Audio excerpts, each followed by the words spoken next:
Present by pH music. अभी आप सुन रहे हैं पीएच म्यूजिक की शानदार प्रस्तुति। सावन रिकॉर्डिंग स्टूडियो लाल भैया। अरे रोही रोही के मारो तारू आँख से इशारा, रोही रोही के मारो तारू आँख से इशारा।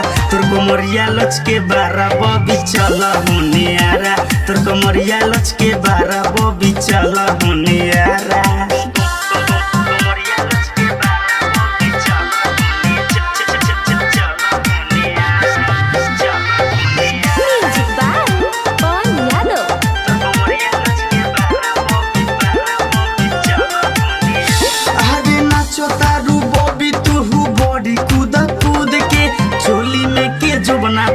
ऊपर नीचे कूद के चोली में के जो बना तो हर ऊपर नीचे कूद के। देखी गोरे गाल लइकन सबके सनकल पारा, देखी गोरे गाल लइकन सबके सनकल पारा। तोर कोमरिया लच के बारा बबी चल होने आरा, तोर कोमरिया लच के बारा बबी चल होने आरा।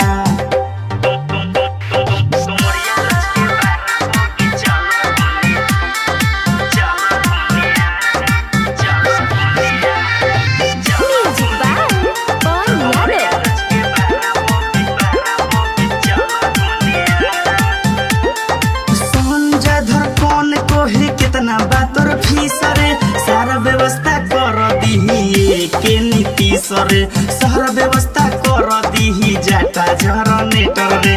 विवेक सावन छुए तब छनक तारे बारा, विवेक सावन छुए तब छनक तारे बारा।